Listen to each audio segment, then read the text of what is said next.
The only thing I know I do, which again sounds very cliche, is that I just work hard and I'm very focused. Honestly speaking, I think I keep it very simple, Riz. I've always kept it very simple. Now I start telling everyone I don't choose the films choose me. There's no such thing as normal. Normal is just another word for lifeless. Yeah, be yourself because everybody else is taken. Fans are like how you feel in front of an ocean. If you'd been successfully playing an angry young man, you'd pretty much be angry and young for the rest of your life. A king is not how much he takes, a king is how much he gives. I have a disease. I'm a workaholic, and it's like being an alcoholic. I just can't give it up. Please remember me as someone who tried and tried very hard.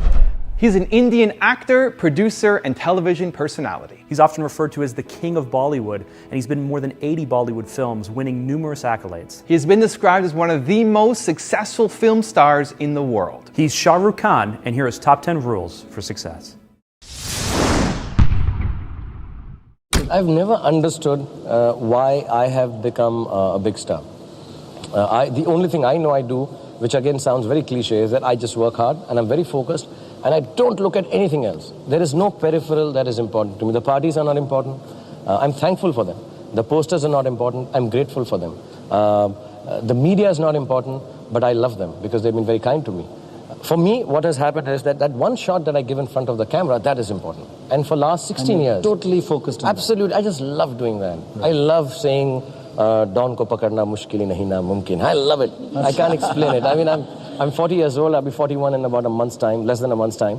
But the excitement I have of giving that one punch when I'm shooting that film, getting that kick right, or saying something silly as a senorita, oh, it just turns me on. I love it. I love it. I get so excited. I become like a kid. And I just love the whole, the camera starts and they tell me, look at this guy angrily. I love that angry look. Yeah? And I say, can I do it once more? I live for that. I live for every second that I give that shot on, and I really enjoy it. Honestly speaking, I think I keep it very simple, Riz. I've always kept it very simple. So I wake up in the morning and I'm like, can I get that one shot right? Like I thought 20 years ago, that I hope I get that shot right. And I keep telling my wife, I find it strange. I'm 44 now and I wear makeup to work. Hey, maybe okay. Me too. Yeah, sorry. We are all the same. Yeah, but I find it that I've kept it so simple. I'm not bothered about what I'm going to do through the world of cinema for the world. No, I just want to make a film in which I am able to tell you a good story. So I think that really, keeping it simple and keeping it real, like everyone says, a lot of people in America keep it simple, keep it real. I think that really is the mantra, nothing else. I have a simple way that I work. I just work very hard. I hear a lot of stories, and more than the story, I just like the people who are making a film, and I say, okay, I'll do it. I think, at least in films, creatively, the secret of the success is that I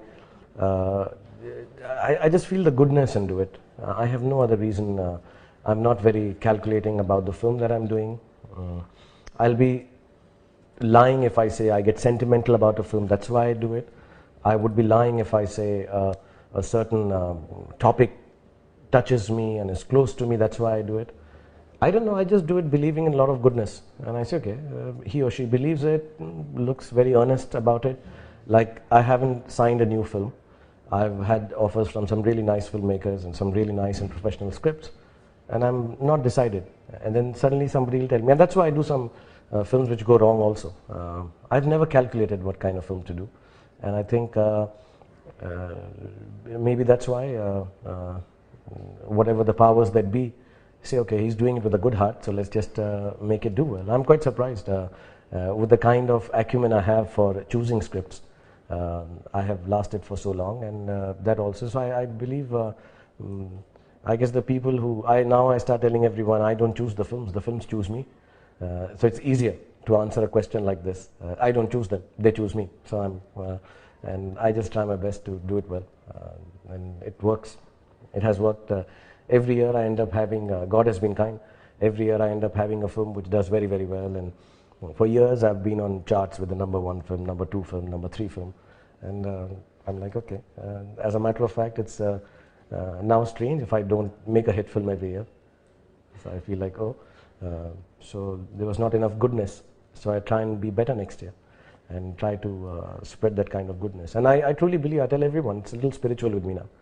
So I just, okay, this is nice, let's just do it. And I play it very easy. I don't concentrate too much, I don't think too much, I don't believe too much, I just do it. And it turns out right. Madness of the particularly nice or romantic kind is an absolute prerequisite to a happy and successful life. Don't ever treat your little insanities as if they are aberrations that ought to be hidden from the rest of the world. Acknowledge them and use them to define your own way of living, the only life you have. All the most beautiful people in the world, the most creative, the ones who led revolutions, who discovered and invented things, did so because they embraced their own idiosyncrasies. There's no such thing as normal. Normal is just another word for lifeless. Don't try to be someone else. You'll always find someone better, taller, cooler, handsomer, nicer, more talented, with better six-packs. But please do not try to be someone else, because I think it takes away the two greatest gifts. When you try to keep up with others, it takes away the two greatest gifts life has given you. One is the freedom to fail and the ability to say with your head held high, I don't know. So, like someone again has said, I've taken a lot of quotes this evening to be appropriate. Yeah, be yourself because everybody else is taken. It's very important to be who you are and try and achieve things on your own, go by your heart. I know very truly I'm not a genius. I'm very clearly not gifted. And I know that the position I've reached is a position that should be given to a genius. It's not deservingly so. So the reason I'm good to fans or I believe in them is because one, I'm employed by them, so I'm like, thank you guys, you've been kind to me. So I'm returning that kindness. Or the second way to look at it is that, okay, listen, I'm really scared, don't go anywhere because I know I don't deserve it, but thank you so much. So, stick on. I'm just being, what do you say, I'm being kind to them for my own selfish gains. But whatever the case, I'm immensely grateful. I think it comes out of gratitude. It doesn't come out of any other reason. If I see on weekends I have hundreds of people outside my house. Today, Sunday, a lot of people will come out in the evening and I feel like going and meeting them all. My security with the gun says don't.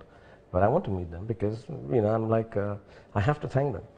So I think fans are like how you feel in front of an ocean. Sometimes when you are so full of yourself, you go down on a beach and stand in front of the sea and realize how insignificant you are. And all the importance in your house, in your well-upholstered rooms and your Louis Vuittons and your BMWs, and you're like, oh God, I'm so powerful. And then you go and stand in front of the sea and you realize you're such an insignificant nobody in the larger scheme of things. Fans to me are like that sea. When I see them, I realize my insignificance without them. I want to go and stand with them and say, okay, I'm insignificant, but thank you for making me so significant, for making me so special. But 20 years ago in the movies, roles were very clearly defined. They provided the security of your stardom in a sense. If you'd been successfully playing an angry young man, you'd pretty much be angry and young for the rest of your life. If you'd been a police inspector in 3 movies, odds were you'd be in the next 33 too. This applied to female actresses also. Wives were wives, seductresses were seductresses, mother-in-laws were mother-in-laws, and so on and so forth. Few actors would have willingly switched from romantic heroes to obsessively violent lovers. I took the leap not because I was particularly brave, but because a very dear director friend of mine sat me down and told me I was extremely ugly. And being ugly necessarily meant, I know.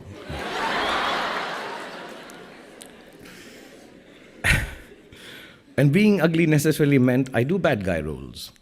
I wasn't the romantic hero types, he said. Actually, he used the words that my face was not chocolatey enough. So I started to eat a lot of chocolate. And while waiting for it to take effect, I jumped into bad guy roles. Dar means fear in Hindi, and everyone always tells you at speeches like this that you ought to be brave, so I'm not going to bore you with that idea. Instead, let me tell you this. Being brave means being shit scared all the way to the party. Yeah, I'm sorry if that word is being very scared all the way to the party. But getting there all the same and doing the funky chicken in front of all your teenage kids' friends anyway. Let me just add on behalf of all the fathers of the world who have embarrassed their kids by doing this. It takes a lot of bravery, resolve, and grit to do it. So just do it. Don't let your fears become boxes that enclose you. Open them out, feel them, and turn them into the greatest courage you are capable of. I promise you, nothing will go wrong. But if you live by your fears, everything that can possibly go wrong will go wrong. And you won't even have done the funky chicken. I like to tell everyone, and people who are young or even as old as I am, that see, success is very subjective. When I decided to become an actor, my logic was, see, I'm going to give it the best shot, make a lot of people smile. Along the way, what happened is I started making too many people smile. And I realized I don't deserve this. So I don't know how long am I going to last, but my wish and desire is that at the end of my career, I don't owe this to anyone, including the audience. I'm able to say, listen, I deserved it because I gave you back enough. People say I'm King Khan, which I think is a clever journalistic alliteration. But I truly believe a king is not how much he earns. A king is not how much he takes. A king is how much he gives. I believe success has no finish line. And so I don't think I have anything. I have a disease. I'm a workaholic. And it's like being an alcoholic. I just can't give it up. I've been unwell for 2 weeks and I feel unwell, so I can't go to work. Because I can't go to work, I get worse. If I sit in one place, I'm stressed. The reason I'm not fidgeting too much is because I'm unwell. Otherwise, I hate sitting in one place. Some work has to be given to me. My wife and my children keep telling me that, you work 20 years round the clock. Why are you doing this? I don't think I need the money. I don't think I'm greedy for more fame. I'm doing okay. I can do one film in 2 years and be happy with it. But I'm just not happy. I tell everyone, if I'm not working, I'm depressed. So I don't know if it's a curse or a blessing. Maybe at the end of it all, when we die, God will say, did you work? I say, yes, a lot. Oh, damn, you go to hell because I didn't want anyone to work. Or it would be, oh, you worked. That's really nice because I wanted everyone to work. So I don't know. One of them is going to be right. But I just keep working. I think I have this fear that you have very few days in life and you need to cram it up with a lot of things. You need to fit it with so many things in it that you don't have space for life. It should be like that. When I'm not working, I get lonely, I get depressed, I get sad. I don't drink, I'm not a philosopher, I'm not a poet, that I like loneliness. I hate being alone. And I hate being with people at times. I'm unsocial. I'm very odd with people. So what happens is I have replaced people with work in my life. Because when I'm working, I'm with a lot of people. And there are people I can interact with because somewhere there is a wall that I'm not interacting with them socially. I'm interacting them through this common goal, that is the work. So I can discuss with her or discuss with him. And we are friends for that moment. Many of my filmmaking colleagues complain that after the film is over, you don't talk to us. I can't explain to them. I don't have anything else to say. I love you. I miss you. But I miss you through the work. I don't, I'm very fond of a lot of people. A lot of people I love like family. And I can't pick up the phone and talk with them. I can't socialize with them. I can't sit and chat with them. But when we are working, I can just be with them. So I don't know, work is sort of, I have replaced loneliness, depression and people with work. I'd like to be remembered as someone who tried and tried very hard. I'm always trying. I always tell my wife also, even there's a little book I'm writing and I've written it, that please remember me as someone who tried and tried very hard. Whether I succeeded, I don't want to be remembered as. Did I fail? I hope to God I'm not remembered as that. Did I do well or not is not important. If people can remember me as, you know what, he was a trier. He tried very hard. I don't mind some people turning around blaming me. I think he tried too hard. Or he tries too hard. A lot of people say that. He tries too hard. That's okay. But at least I tried. I'd like to be remembered. My legacy should be to my kids especially. To be really honest, if people don't remember me otherwise, it's okay. I think they've given me enough. But I really would like my kids to remember me as, my dad, he tried. He tried